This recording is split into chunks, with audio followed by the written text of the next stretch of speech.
The story you are about to hear is true. Only the names have been changed to protect the innocent. Fatima Cigarettes, best of all long cigarettes, brings you Dragnet.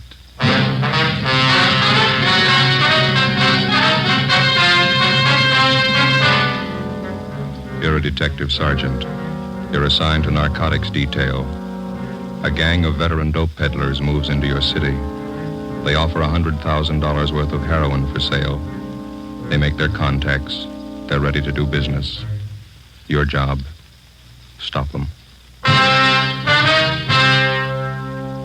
You'll be amazed when you compare Fatima with other long cigarettes. Buy a pack of Fatimas. You'll find they now cost the same. Light a Fatima. Your first puff will tell you... Ah, that's different. Yes, what a difference. In Fatima, the difference is quality. You see, Fatima is the quality king-size cigarette because it contains the finest Turkish and domestic tobaccos superbly blended. And Fatima is extra mild with a much different, much better flavor and aroma than any other long cigarette. Because of its quality, its extra mildness, its better flavor and aroma, Fatima has more than doubled its smokers coast to coast. Try comparing Fatima yourself. Fatimas now cost the same as other long cigarettes, but your first puff will tell you... Ah, that's different. Yes, in Fatima, the difference is quality. Ask your dealer for Fatima, the quality king-size cigarette. Best of all long cigarettes. Start enjoying Fatima tomorrow.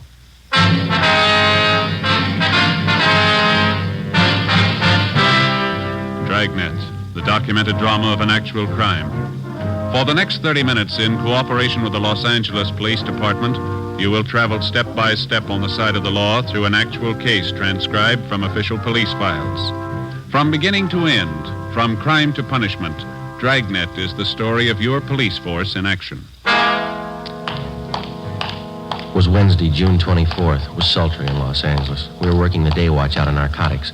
My partner's Ben Romero. The boss is Thad Brown, chief of detectives. My name's Friday. It was 9:27 a.m. when I got to the Charing Cross Apartments on 12th Street. The side entrance.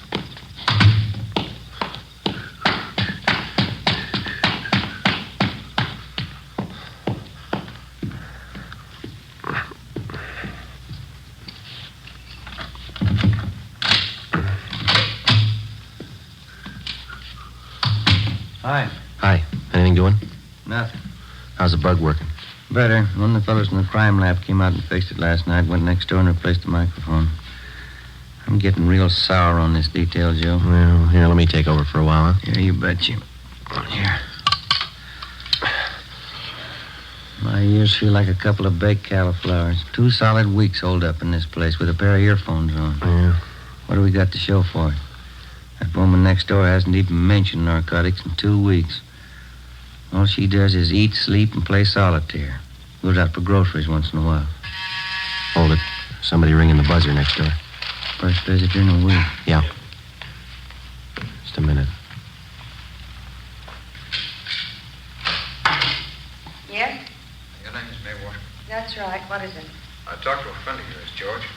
Thought it might be a good idea if I looked you up. What do you want to see me about? Well, it's business, Miss Washburn. Could we talk inside? All right, come on in. Let me plug in these earphones, Joe. Yeah, go ahead. I'd like to introduce myself, Miss Washburn. My name's Howard Scully. You and George were former associates, I understand. We worked together a little. What can I do for you? Well, George and I are old friends. We were in business in Hong Kong before the war. He's a nice fellow, George. No, I have a date downtown in half an hour. I don't have much time to talk. Sorry, I didn't realize you were in such a hurry. I'll get right to the point. Yeah. My business partners and I just came up from Mexicali a few days ago, and we have some merchandise that's ready for the market. It's good quality. That's what I hear. I contacted George, thinking he might introduce me to some prospective buyers. He said he didn't want to handle any merchandise at this time. Why not? Oh, it's something about the police. He seemed to be watching him. He just didn't want to take any part in any business venture. Just get it. And George gave you a bum steer sending you to me. I can't help Well, it. you haven't heard my proposition. I don't have to hear it. Count me out. I don't fool around with junk, any of it. It's a tough rap out here. Well, if you'll just listen to my proposition, Miss No. Washburn. No, please, I'm not asking you to be involved. perfectly safe and legitimate transaction in mind. You'll be well paid for your time and effort with no risk whatsoever. Yeah, I know. All you big connections make it sound good. George tells me you're acquainted with the right kind of people. People with money. That's the kind of people that my partners and I want to meet. Now, all I'm asking you to do is introduce me to a few such persons for our mutual benefit, and then you just leave the rest to me. Yeah, it's still too much. If I gave you an office to a buyer and you were caught, they'd get me for conspiracy. No, there's not I've gonna seen too much of it, Scully. It's no sale. Well, you'll just have to believe me, Miss Washburn. No one's going to be caught. Now, we work in an entirely different manner. The police haven't any idea of our method of operation. We've tested it in 6 big cities in the Orient. And not once did it fail us, and I tell you, it's not going to fail us here. It's your story. Well, it's... I'm not chancing a rap to prove you're wrong. Well...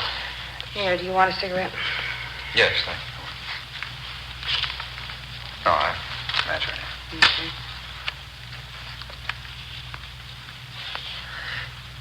Thanks. Now, I'm only asking one thing, Miss Washburn. An introduction to the right party, and that's all. Now, you know my reputation. I'll make it well worth your while. If the connection is right, you can live on your take for the rest of the year. I don't have many friends. Just a few whom I So? guaranteed for my payoff. Well, I can deposit the money with George. He'll hold it until the deal is made. You can be real rich, Miss Washburn. Come on, what do you say? An introduction, that's all. That's all we'll need. Our product speaks for itself. I know a fellow out in Hollywood. His name's McMillan. I can call him and tell him to meet you. That'll be fine. How so? I'm not going to introduce you. No, that won't I'll be- set up a meet for you, that's all. All right, that's all we ask. Do you have this, Mr. McMillan? McMillan. You have him meet me tonight? I think so, yeah. Yeah, that's fine. Now, tonight at 11:30, I'll be at the corner of 7th and Alameda. Now, remember this now. Yeah, all right. Corner of 7th and Alameda at 11:30 exactly.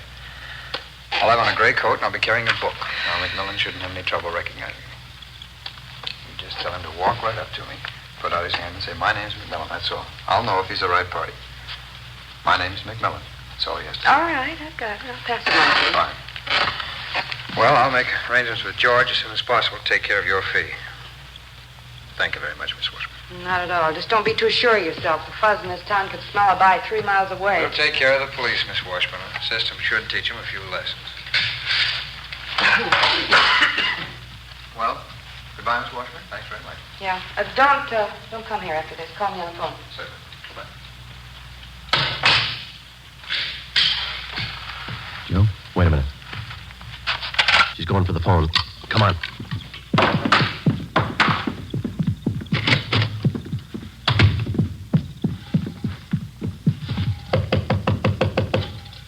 Just a minute. Try the door. It's locked.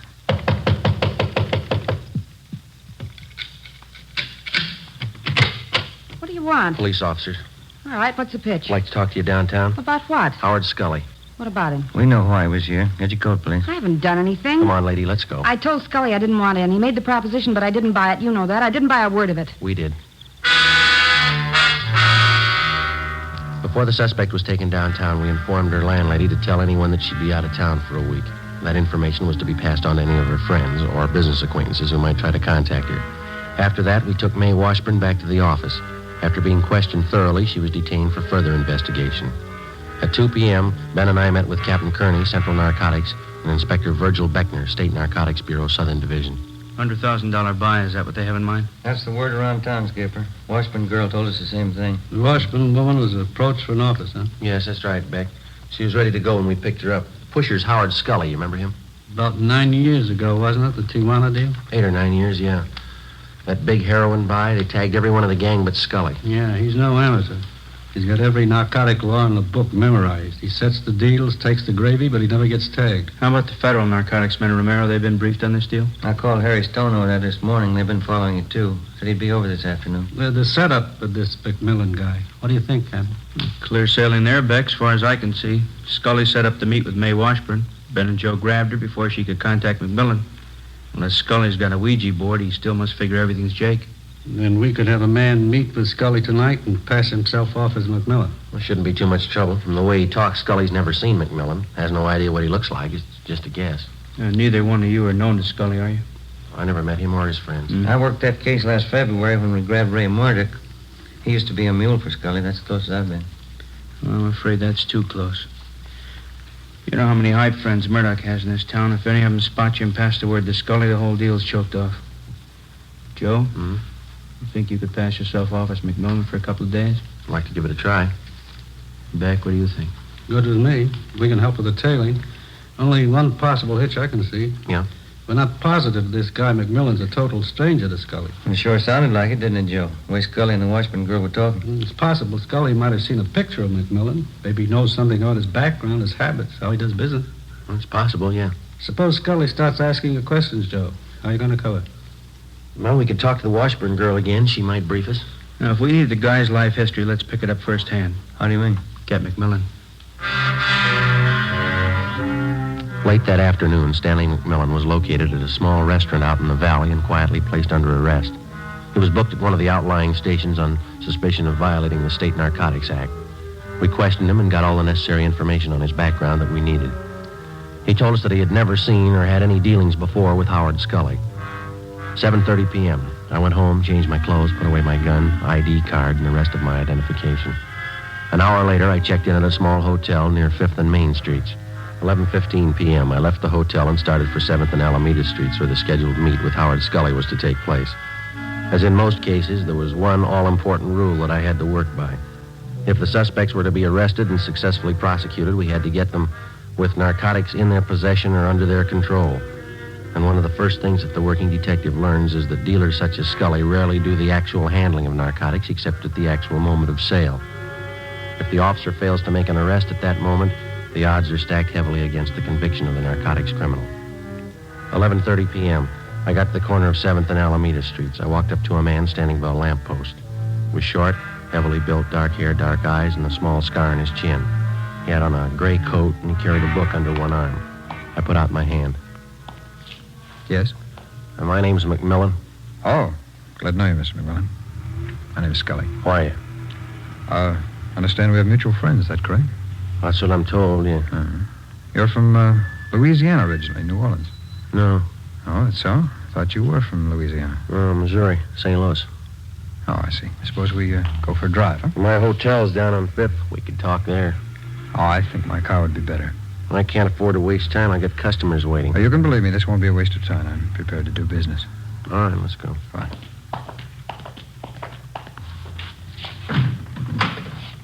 No, go ahead, McMillan. All right, thanks. Oh, will you raise that handle on the other side so I can get in? Yeah, sure. Fine. Thank you.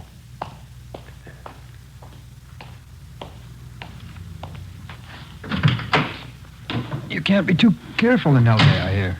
Yeah, that's right. There's a lot of heat. Oh? I hope none of it's on you. Don't worry, I'm clean. No tumbles. Would I be here if there were? I got customers to protect. Good customers. Fine. You know, maybe we can do business. How much can you handle? How much you got?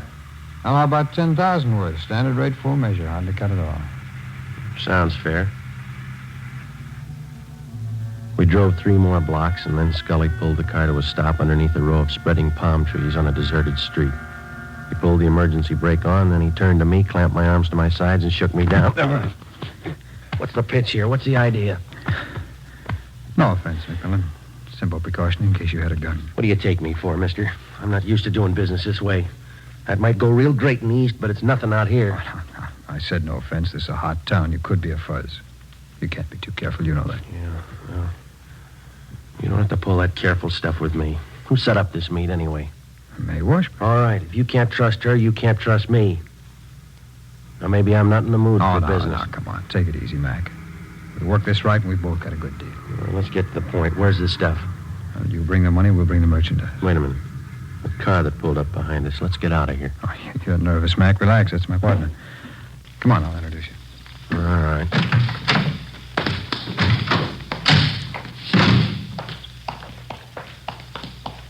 Oh, Jim.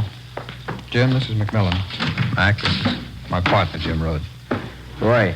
Yeah. Do we do business, Howard? Guy's all right, Jim. He's ready to score. How much do they want? Whole bundle. We can start with 10 G's worth. Can you handle that, McMillan? I'd say so if I couldn't. I don't give it away. You get the money, you get the stuff. When? 10 G's worth tonight, rest next week. Well, midnight now. What do you expect me to do? Bring the money with me? Howard will pick you up at 3 a.m., same corner. Sure. Well, that doesn't give me much time, does it? It's enough time if you're really looking. If you're just shopping, we'll forget about it right now. A lot of my customers live out of town. That's interesting. 10 grand is no geezer. Suppose I can't get all the money together. Then don't show up. All or nothing.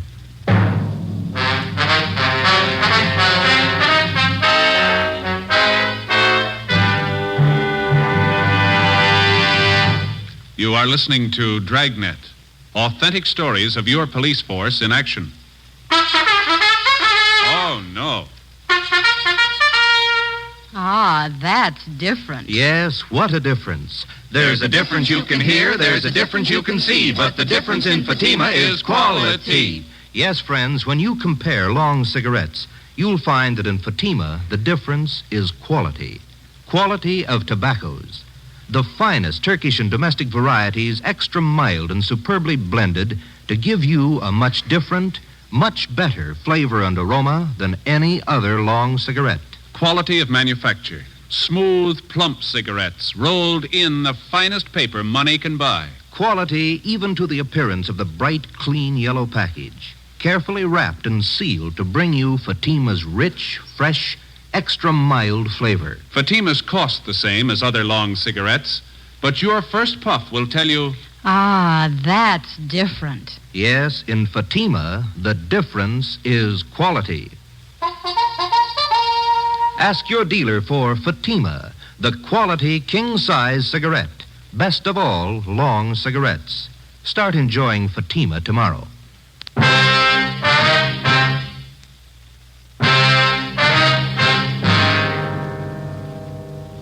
June 25th, Thursday, 12:30 a.m.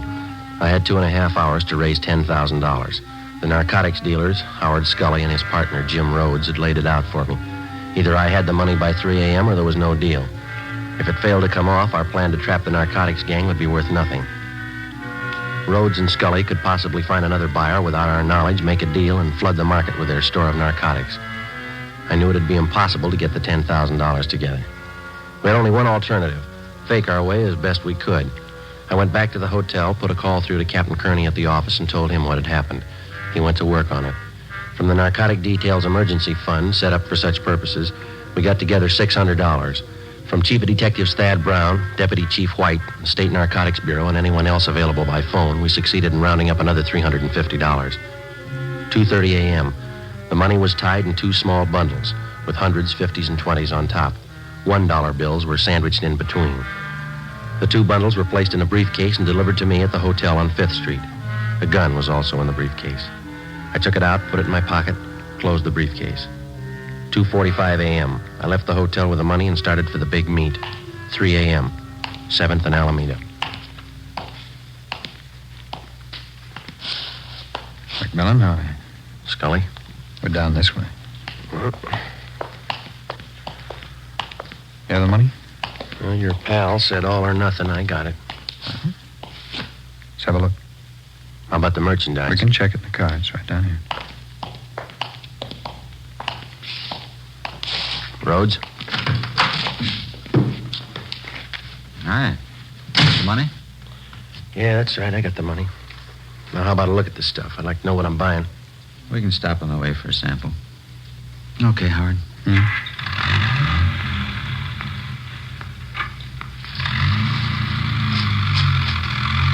Care for some, McMullen?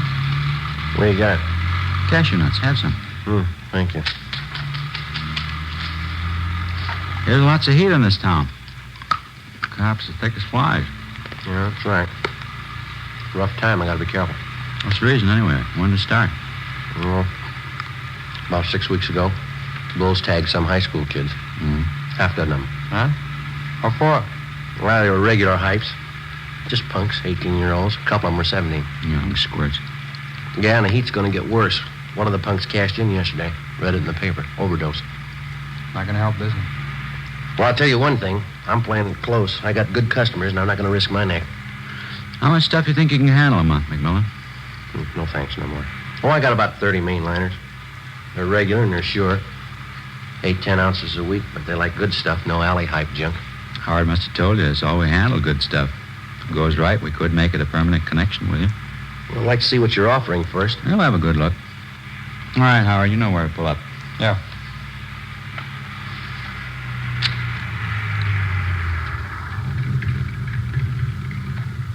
You stay in the car, McMullen. All right.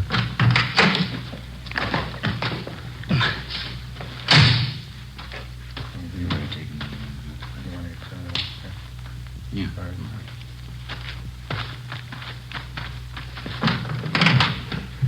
All right, Mac, you can get out. Yep. There you go. Some of the best white stuff you've seen in a long time. Satisfy yourself. Okay. All right. Okay, it's standard. It's all good. Not just that sample. Okay, I'll go. Okay, now how about the money? All right, have a look. There you are. 1 stack. 2 stacks, 100s, 20s, 10s. A few 5s in there. It's 10 grand. Satisfied? Okay. Jim? Right. Oh, excuse me, Mac. Just a minute. I'm just checking. What do you think you're doing? Get your lousy hands off of me.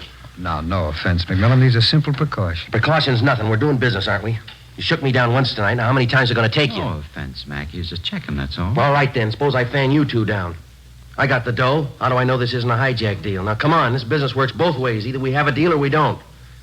We play ball on both sides or not at all. I'm getting sick and tired of taking second place. Okay, Mac, okay. Take it easy. Forget it, Howard. Let's all go back to the car. Sure. I'm sorry, Mac. No offense. Yeah.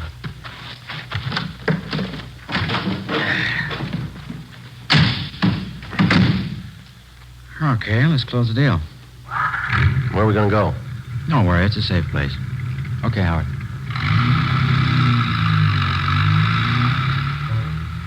$3:35 a.m. In another hour, it'd start getting light. I knew they'd planned to have the buy take place before then. According to our plan, Ben and Sergeant Hunt, along with the other team of men from the State Narcotics Bureau, they were to tail us to the place of the meet and move in on a signal from me when the buy was actually in progress. 3:45 a.m. Scully drove out North Figueroa onto Pasadena Avenue and turned right onto Avenue 43. We headed up Montecito Drive. The area became more deserted. There were no homes around, no buildings of any kind to provide cover for anybody that might be following. Somewhere below, we could hear the rattle of a freight train on its way to the Southern Pacific yards. Off in the distance, I could see the lights of the city. They looked pretty far away. Scully finally pulled the car to a stop on the crest of the highest hill in the area. We got out.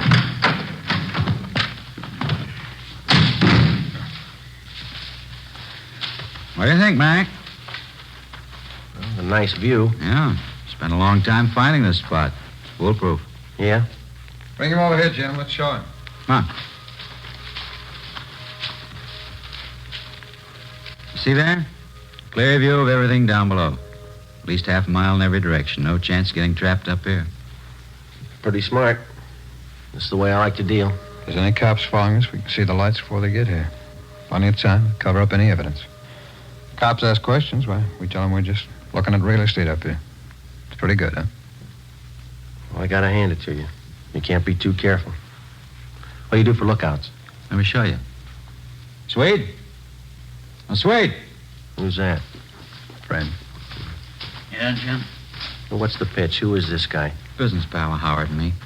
Swede, this is Mr. McMillan. What do you say? How do you do? Look, how many people do you need to make a buy, Rhodes, huh? Swede's our lookout. It's a big fella, isn't he? We got enough people here for a Sunday picnic. We need a lookout. You just got to finish saying it. We can't be too careful. Well, come on, let's wrap it up. Where's the stuff? Swede, you want to get it? Okay, Howard. How far does he have to go? Close by. Stuff was put away down in the tall grass. Nobody ever found it. It's a good idea. I like the way you operate. Swede will have the stuff for you in a minute. Well, how about the money? Should we count it? Rather wait till Swede gets back. Okay. Let's wait for the car. Can't beat this spot, can you, McMillan? No, it's good. You had no idea how much time we spent looking for it. You did real good. Yeah. Here you go. Okay, thanks. Now the money, Well, how about counting it out here, huh? I'd feel better keeping an eye on that road down below. Okay, good idea. Well, let's count it, Mac, huh? Yeah, all right. There you go. There's one bundle, and there's the other. I'll count it, Jim. Yeah, snap it up. We've been here long enough already. 1, 2, 4. There's quite a few $1 bills here. Huh? Well, there's a few of them, but it's all there, 10 Well, grand. that's how it could be with all these ones. Here, let me see. Don't bother, Rhodes. Here, what are you trying to pull? All right, get away from the car, Scully. You too, Swede. Put the gun down, Mac. You won't get away Get with your it. hands behind your head. That means you too, Rhodes. Nobody's hijacked us, McMillan. You're not going to be the first one. It's no hijack, mister. This is a pinch. He's a fuzz. He's a lousy fuzzy. I knew I should have found him again. Shut up, Howard. You know we can square this with you, Mac. 5 grand cold cash, no questions. You're talking to yourself, Rhodes. I'll make it 10. 10 grand cash. Now, you can't afford to pass that up. Come on, how about it, Mac? You're human just like we are. You can use the dough. You keep your hands behind your head, mister. Use some sense, copper. Swede's as strong as a horse. I could put him on you. He'd break every bone in your body. Gonna have to get past this gun first. You're not going to stop all three of us. How do you think you're going to get back to town? Don't worry, you won't have to walk. You'll never get us downtown. Swede'll break you in half. He'll kill you. You just gave me an idea, Rhodes. Huh? You're pretty tough. Shouldn't bother you. I'll kill the Swede right now. You and Scully can carry his body in front of me. We'll start walking down that road and we hit the nearest place with a phone. I think that'll take care of it, won't it? He hasn't got the guts, Jim. Turn around, Swede. Oh, look, don't kill me, mister. I'll go with you. Don't shoot. Turn around. Stay where you are, Scully. Don't kill him, Copper. Don't kill Swede. We'll do anything you say. Somebody coming. Look, Mac, we'll give you every dime we own. $50,000 bucks. Now tell him nothing's happened. Ben, over here. 50 grand, Mac. You can't lose. Right, Joe. Back. Back over this way. The 3 of them, Ben. Okay. All right, behind your back. Come on. Couldn't get here any sooner, Joe. Had to park at the bottom of the hill if they'd have seen us. Stand still, mister. Yeah. We circled around on foot, climbed up through the grass. I was beginning to think I lost you. All right, you two, get him behind your back. Back. Hi, Joe. Here's the junk right here. These 2 packages. Good. That ought to sew it up. Look, talk it over with your partners, huh? $50,000. You do the right thing. It's all yours. How about it? 50 grand. You can't lose. What they talking about, Joe? Well, they got a big deal. They'll give us $50,000 if we let them go. How about it, Tex? You could use the dough, new car, new house. Just forget you ever saw us. Easy as that. 50,000 cash. What do you say, Tex, huh? Sorry, you got the wrong man. What? My name ain't Tex.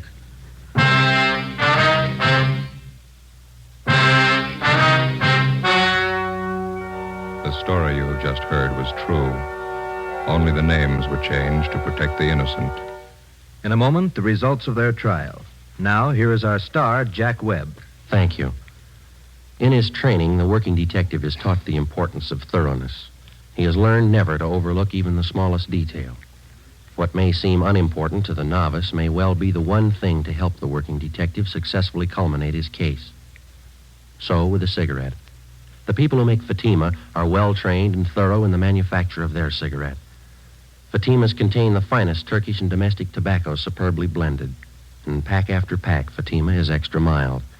If you're a long cigarette smoker like I am, smoke Fatima. They cost the same, but in Fatima, the difference is quality. Smoke Fatima.